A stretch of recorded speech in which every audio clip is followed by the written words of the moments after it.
나도 모르는 나의 한계의 가치다. Every person takes the limits of their own field of vision for the limits of the world. 모든 사람은 세상의 한계에 대해 그들 자신의 시야의 한계를 갖는다. 지난 이야기. 한 고1 학생의 고민. 자신이 좋아하는 것을 발견하고 계획을 세우며 학교에서 제공되는 많은 기회를 통해 꿈을 펼쳐갈 나이가 바로 고1이다.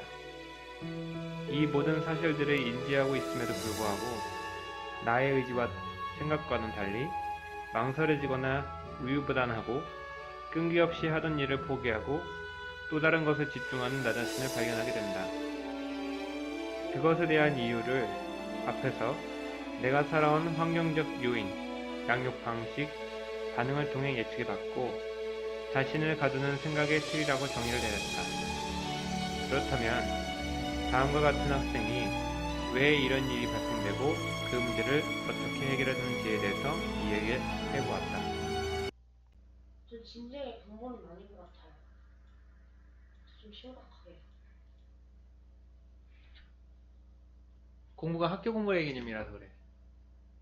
저는 딱 이게 제가 안 좋은 제 단점이 하나에 꽂히면 뭐 다른 걸 못 봐요.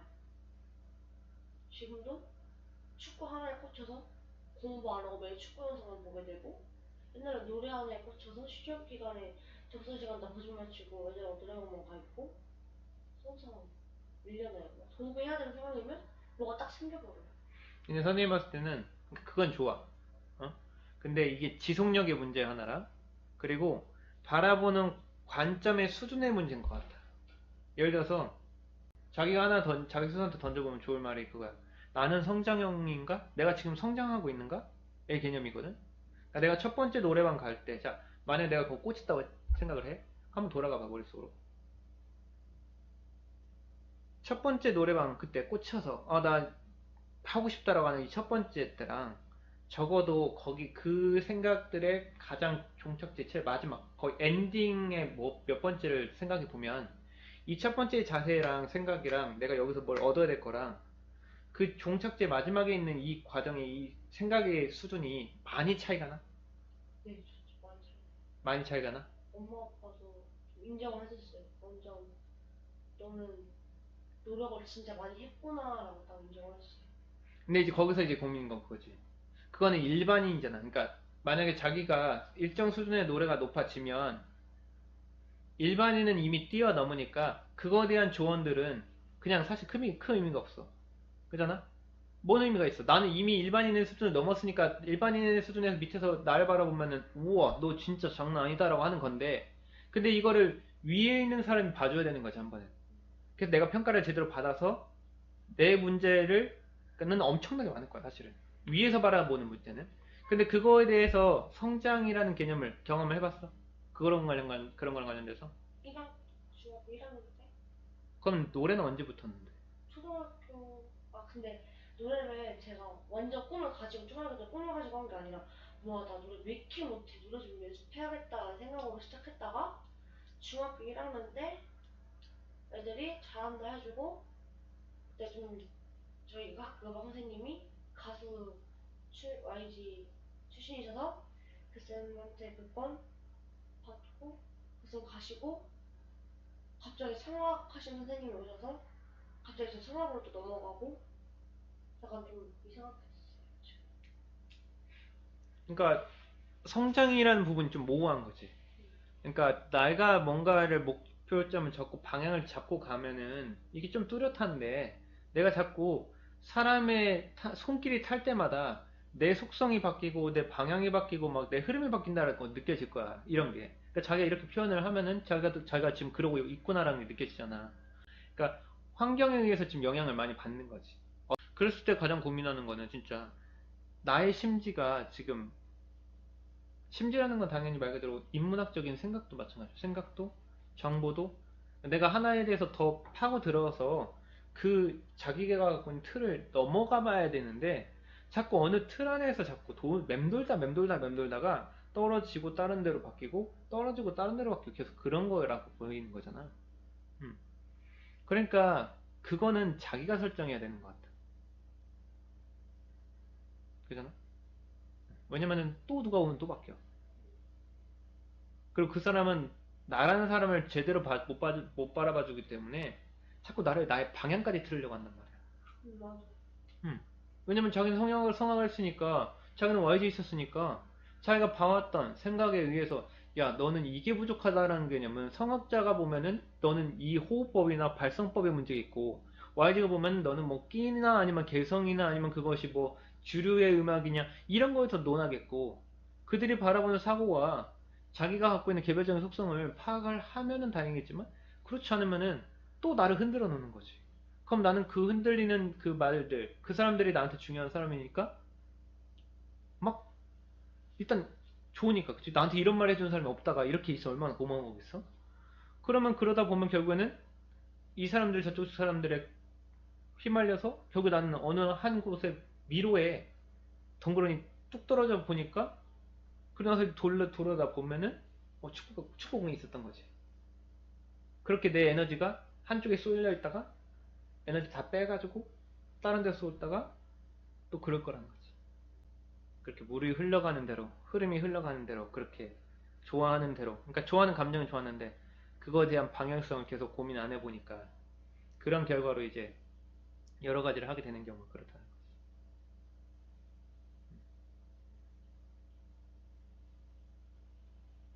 그러니까 좀 늦어도 귀찮고 성적이 좀 안 나와도 귀찮고 라고 하는 거야. 사실 공무원을 준비하려고 하면은 성적이 조금 안 나와도 괜찮아. 나는 공무원이 될 수 있다라는 사람들의 전제 조건은 그런 거거든. 그러니까 운동처럼 아까 전에 말했처럼 내가 마라톤을 뛰려고 쳐. 자, 1년 반에서 2년 준비하는 공무원 준비라고 마라톤이라고 생각해보자 이 말이야. 마라톤을 뛰려면 기초 체력이 일단 좋아야 되는 거잖아. 그럼 그러니까 공부에서 기초 체력이라는 거는 내가 평소에 적어도 하루에 두세 시간씩은 공부할 수 있는 사람이 기초 체력인 거야. 오전에 두세 시간 공부할 수 있고, 뭐 가능하면 오후에도 두세 시간 공부할 수 있는 거. 즉 적어도 내가 그냥 아무런 시험이 없고 평소에 누가 나한테 부담감을 주지 않고 의무감을 주지 않고 환경이 뭐 어쨌든 간에 난 2시간, 3시간은 공부할 수 있는 기초 체력이 있는 사람이 마라톤을 뛸 수가 있는 거라는 거지. 어떤 환경에 갑자기 휩쓸려가지고 내가 두세 시간 할 수 있는 거? 이거는 큰 인생, 너뭐 멀리 보는 인생에서는 아무렇지 않은 거야. 아무 의미가 없는 거야. 왜? 자기는 분명히 생각할 거거든? 난 취직만 하면 절대 공부 안 할 거라고 생각할 거고, 내가 19살 넘어가면 20살 되면 공부 안 할 거라고 생각을 무조건 한단 말이야. 근데 그 공부는 진짜 오해라는 거지. 공부가 뭔가 자기한테 중압감을 갖게 생각을 하는 거잖아. 그게 공부가 아닌 거거든. 왜냐? 내가 하는 것이 목표가 정말 뚜렷하고 하다 보면은 음악 공부 안 하겠어? 음악 공부 당연히 하게 되지. 그잖아. 왜 아쉽거든 뭔가가. 그러니까 뭐 기타 하나를 치려고 하더라도 누군가는 뭐 영상 보더라도 이 사람 노래를 부르면서 자기 피아노를 치는 거야. 그럼 피아노는 공부야? 아니잖아. 그걸 누가 공부라고 자기가 스스로한테 나 피아노 공부 싫어해 이럴 거야? 아니라고. 공부라는 걸 그때는 공부라고 이야기하지 않는데 학교가 지금 이 모양에서 학교의 공부가 퇴색이 되다 보니까 내가 공부라는 단어를 잘못 알고 있다라고.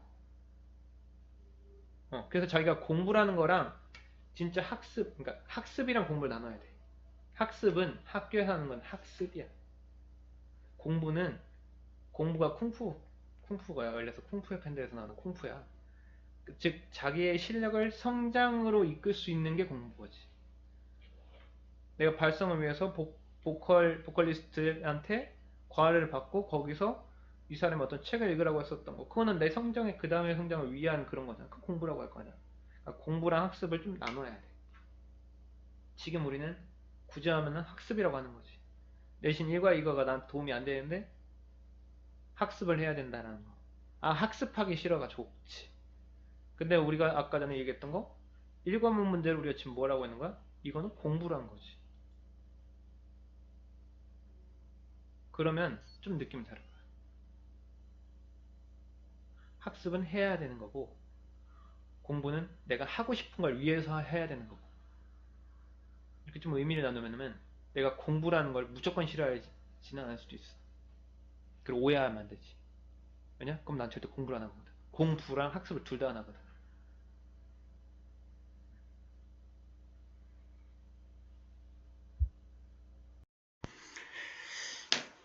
저희 블로그에 있는 내용 중에서 저번에 2016년도 10월 달에 쓴 글 중에서 말씀드리면은 나의 생각의 천장을 깬다라는 관점을 어떻게 받아들여야 했을 때 거기서 첫 번째로 우리가 심리적인 부분에 대한 생각이잖아요. 근데 심리적인 부분보다도 좀 더 우리가 시각적으로 보이기 쉽도록 이런 팔굽혀펴기나 아니면은 물에서 숨을 쉬지 않고 얼마나 참을 수 있는가, 아니면 얼음 위에서 사우나에서 얼마나 견딜 수 있을까에 대한 그런 신체적인 특징을 확인해 보면은 이런 것들을 통해서 우리가 나의 한계점을 알 수가 있잖아요. 그런 거랑 마찬가지로 우리가 심리적인 부분도 어떤 한계치가 있다는 거죠.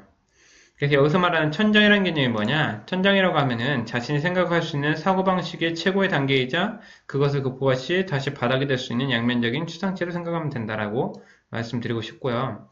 여기서 말하는 사고력에 대한 천장을 간단히 그냥 선생님이 수치화해봤는데, 예를 들어서 로또에 당첨이 되면 얼마나 행복할까에 대해서, 아니면 부모가 너희들을 교육을 시켜야 되는 이유, 이런 것들은 충분히 좀 내용이 어려울 수 있긴 하겠죠. 근데 뭐 내가 싫어하는 것만 골라서 한다면 행복할까? 내가 좋아하는 것만 골라서 한다면 행복할까? 내가 갑자기 죽는다면 안락사가 정당화되어야 하는가? 점점점 내용이 어려워지죠. 한국에서 노벨상에 준한 인재가 나오지 못한 이유는 뭘까? 모든 과정을 결과로서 정당화할 수 있을까? 건전한 방식으로 화를 표현하기 위한 자신의 가진 선택사항을 늘리는 것이 화를 관리하는 궁극적인 목표인가? 일상생활에 개입하고 다른 사람들의 관점에서 그 상황을 바라보는 것은 새로운 해결책의 지름길이다. 뭐 이런 방식들에 거듭되는 그런 수준이 높아지는 그런 글감에 대해서 자기가 얼마나 표현할 수 있는지에 대해서, 그리고 그런 사고의 깊이라는 것이 우리 어떻게 보면은 생각의 수준이라고 이야기할 수 있는 거죠. 근데 이것마저도 사실은 뭐 자기들이 갖고 있는 분야나 이제 관심 분야에 따라서 그것에 대해서 대답할 수 있고 안 할 수가 있는 거지만, 여기서 말하고 싶은 초점은 뭐냐면요, 자기 이입이라는 거죠. 내가 받아들이고 있는 정보를 얼마나 내가 내 방식대로 잘 해석하고 있고 그것을 나의 수준으로 끌어올릴 수 있도록 그 정보를 활용할 수 있는가, 그런 문제거든요. 그래서 여기서 나의 생각에 대한 천장을 깨는 거에 대해서 방법적인 론에 대해서 이야기를 하면요, 첫 번째 기본기를 다져야 된다라는 거죠. 운동도 마찬가지고 그 공부라는 거, 두뇌에 대해서도 기본기라는 거고, 기본기라는 바닥을 다지기 위해서는 당연히 다양한 방식과 논리의 등의 기사나 신문 방송을 과감없이 수용해야 된다라는 거, 그리고 자신의 일상과 관련된 다양한 주제에 대해서 흥미를 갖고 큰 틀로서 정보를 이해한다는 것, 즉 흐름을 파악해야 되는 거죠. 그리고 이면에 대한 파악이 초반에는 어려움으로 있을 수 있고, 근데 표면적으로 얕은 지식을 두루 쌓아주는 것이 필요하다라는 거죠. 그리고 이렇게 여태까지 앞에서 얻었던 정보들에 대해서 이제 Y라는 꼬리표를 붙이는 거. 그래서 다양하게 전달되는 내용에 대해서 비판적 사고, 비판적 사고를 뒷받침할 수 있는 내용에 대한 논리, 그리고 그거에 대해서 정보를 찾는 거. 그리고 한 가지 정보를 전체보다는 세부적으로 파악하는 습관, 그리고 무조건적으로 전체 수용하는 것보다는 자기가 생각하는 인지적 사고와 부분적 수용을 통해서 그 여백에 대한 자기의 스스로의 해답을 찾는 것. 그리고 다양한 분야에서 활동한 전문가들의 강의나 조언, 아니면 서적들을 체독하는 것. 그리고 얻어진 이론과 체계를 실생활이나 아니면 본인의 경험에 직접적으로 대입하는 연습의 과정들이 필요하다는 것. 그리고 탈자아적인 방식은 내가 알고 있는 사실에 대해서 항상 의심하고 더 괜찮은 대안이나 같은 사안에 대해서 다양한 시각을 겸비하는 것. 그러기 위해선 또 앞에서 말하는 이 앞에 있는 활동들이 필요하겠죠. 그리고 자신의 관심 있는 분야에 대해서 깊은 탐구로서 내가 대답할 수 없는 질문을 나 스스로에게 던져보는 것. 이런 것들이 결국에는 내가 내 수준을 높이고 지금 내가 생각하는 수준에 대한 범위를, 한계를 뛰어넘는 가장 기본적인 인지적 활동이라고 할 수 있는 거죠.